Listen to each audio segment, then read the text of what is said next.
Ka-coffee, magandang araw po sa inyo, Luzon, Visayas at Mindanao. Hoy, medyo nagkaroon po ng bahagyang tensyon. Hindi pa ganoon katinding tensyon, no? I-describe natin ito bilang bahagyang tensyon sa ilang parte po ng kilos protesta na nagaganap po ngayon.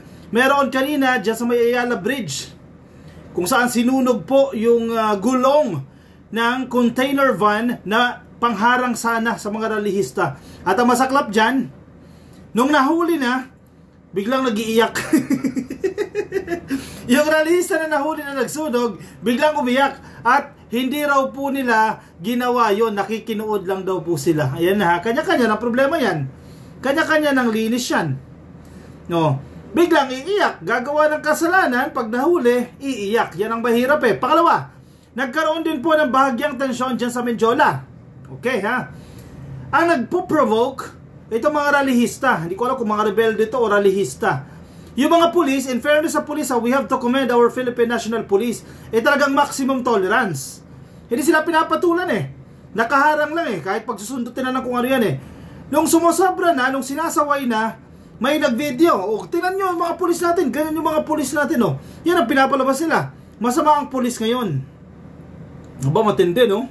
Grabe talaga itong mga tao na ito oh. At ang gusto nila, ibagsak si PBBM. Ano ba naman kayo? Papaano mo ibabagsak ang presidente na siya ngayon nagbulgar ng malawakang korupsyon na nangyayari na for the longest time? Paulit-ulit natin itong sinasabi. Bakit gusto nyo mag-resign si PBBM? Para iupuan nyo si Sara Duterte? Ilan na lang kayong sumusuporta dyan kay Sara? Oh. Marcos resign para umupo daw si Sara. Kawawa ang Pilipinas yan. Kung tingin nyo kawawa ang Pilipinas ngayon, mas lalong kawawa yan kung si Sara Duterte ang umupo na mayagpag yang mga yan. Oh. Ang sinasabi dito ni Greco Bellica, kasi maraming ayaw sumama sa rally ng DDS. Nilangaw sila. Now, pinapalabas sila na nagkakagulo na raw sa Luneta. May little tensions, no? At kinakailangan na raw lumipat doon sa Camp Aguinaldo, sa Gate 4, kasi ando doon yung kanilang rally. Walang pumunta sa kanila. Nilangaw. Yung maraming rally na maraming tao sa Luneta, rally ng mga kakamping yan. Grupo nila Kiko Pangilinan yan, nila Bam Aquino, nila Laila de Lima, mga pink yan. In fact, si Rowena Guanzon na isang DDS, hindi nagustuhan yung presensya doon. Kasi alam nila na DDS yung si Rowena Guanzon. Bakit doon nagpunta sa Luneta? May video pa siya sa Manila Hotel. Doon naka-check-in. O isipin nyo yan ha. Yung mga nanghikayat sa inyo, sarap buhay oh. Sa Manila Hotel naka-check-in. Samantala yung hakot. O sige, magpapakahirap kayo dyan. Gutom kayo dyan. See, hindi pantay-pantay. Never nagkapantay-pantay. Bakit daw nandoon si Rowena Guanzon sa Luneta? I-rally ng mga pink yun. Ang rally ng mga DDS dyan sa Camp Aguinaldo. Nilangaw nga eh. Ang sabi ng netizens, si Rowena Guanzon, kung saan maraming tao, doon pupunta yan. Kasi naghahanap yan ng bilang. Pero hindi nagustuhan ng mga pinks ang presensya ni Rowena Guanzon doon. Bakit nandito? Bakit nandito to? Isa tong DDS. Diba? Anyari sa inyo? Ang Camp Aguinaldo, maluwag na maluwag eh. Oh. Sabi ni Greco Bellica, oh. May post siya eh. Dinilit niya na ata eh. Sabi niya, ito. May shinare siya na balita ng Rappler. Ayan oh. Kesyo may gulo daw dyan sa Luneta. Yan, nasa harap yan ng Manila Hotel. Nagkaroon kasi ng maliit na tensyon dyan. Sabi ni Greco Bellica, nagkakagulo na sa Luneta dahil sa mga komunista na andyan. Dito na tayo sa Gate 4 Camp Aguinaldo, dumiretso. Bakit naghahanap ng kasama? Naghahanap ng mga kakampi? Ito si Greco Bellica. Hindi pa ba sapat yung mga DDS supporters ninyo? Nilangaw kayo dyan? Ibig sabihin, hindi rin kayo gusto. Kasi kung gusto kayo, pupunta yung mga yan dyan sa Camp Aguinaldo at dyan sa inyo sasama. Ang problema hindi. Nagsipuntahan sa Luneta, sa rally ng mga pinks. Dahil doon sa rally ng mga pinks, hindi nila ipinapanawagan ang Marcos resign. Sinasabi nga ng mga organizers yan eh. Pag kayo ng gulo, palalayasin namin kayo dito. Ang nananawagan ng Marcos resign, itong grupo ng mga dilis, itong grupo ng mga DDS dyan sa Camp Aguinaldo, Marcos resign daw. Para si Sara Duterte ang kanilang iupo. Di ba? Makikinabang si Sara Duterte kapag nag-resign si PBBM. What do you think? Magra-resign ng presidente? Paano yung laban sa korupsyon? Dinahinto yan. Siya kayong lumalaban dyan eh. Siya kayong nagbubulgar dyan eh. Siya kayong nagtalaga ng ICI para habulin yung mga corrupt na opisyal na yan. Tapos pagre-resignin ninyo, back to zero tayo. Uulit na naman tayo. Isip-isip. Uy. Si Greco Bellica may 5,667. Sorry. 567,000 followers. Si Mother Pebbles ata nag-post nito no? Bakit hindi siya sinuportahan ng kanyang mga followers? O kahit 10,000 man lang sa followers niya, sumuporta sa kanya, pumunta sa kanya. Ang problema hindi. Nagpuntahan dyan sa Luneta. Hindi para sa kanya, kundi para sa mga pink. Doon sa Luneta kasi, ayaw nila ng Marcos resign. Ayaw nila ng magulo. May magulo, may bagyang gulo kasi in-infiltrate sila.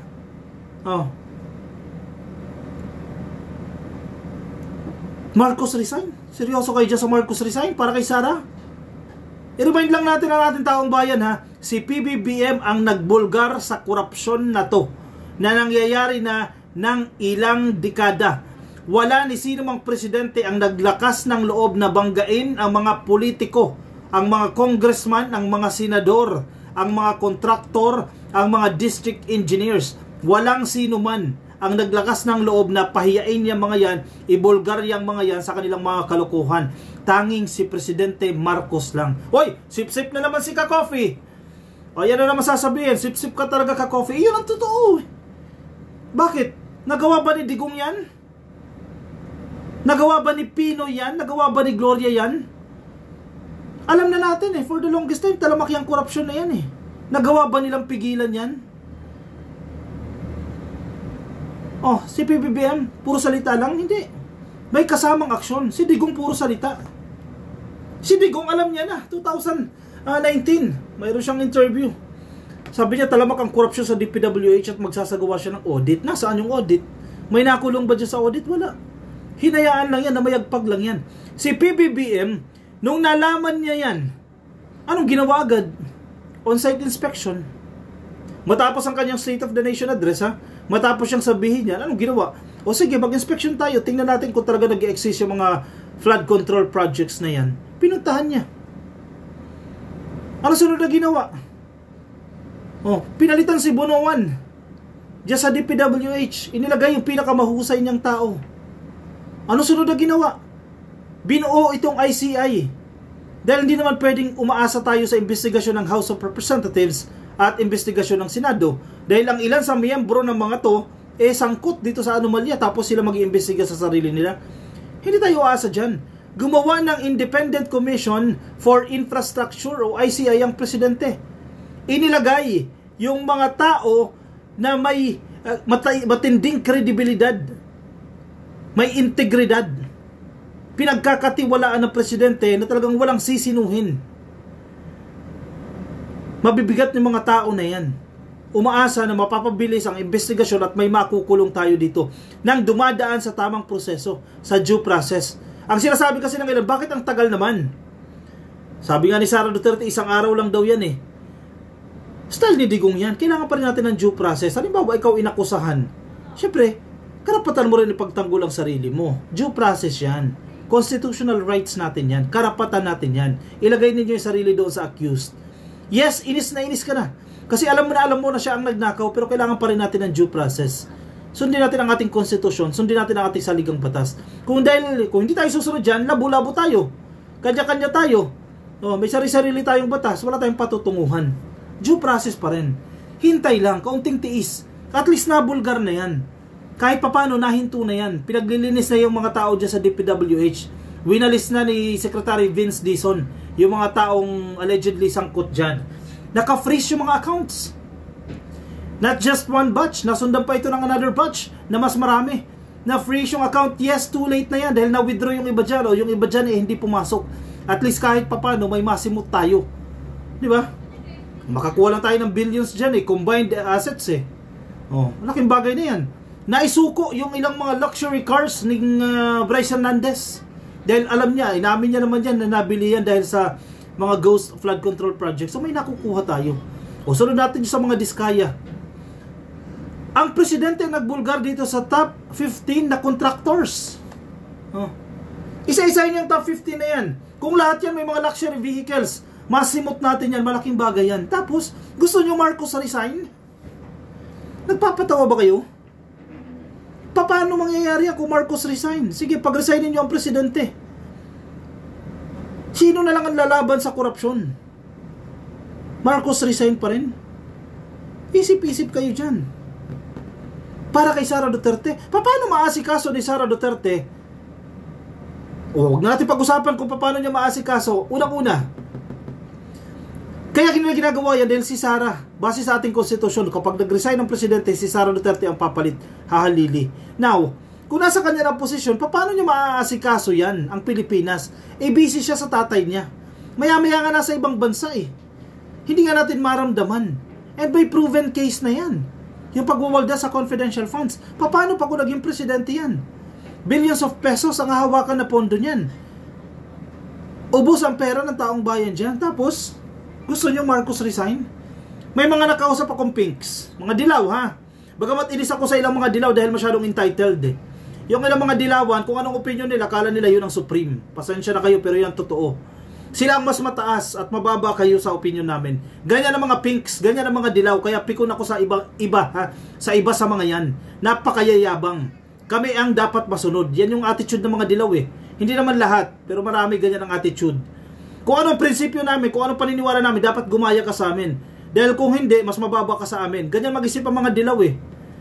Marami akong kilala, ganyan mag-isip ng mga dilaw. Pero may mga nakakausap ako sa kanila. Alam mo sinasabi nila? Mas matino itong gobyerno na to ni PBBM kumpara sa gobyerno ni Digong. Kayo mismo, machi-check ninyo kung totoo yung sinasabi nila. Ako naniniwala ako. Dahil na-monitor din natin si Digong yan. Yung 6 na taon na administrasyon niya, nakasubaybay din tayo dyan. Di hamak na mas matino itong gobyerno na to sa gobyerno ni Digong. Tapos, gusto nyo Marcos resign. Oh, tanggalin si Marcos, iupo si Sara. Nako, Duterte style leadership na naman yan.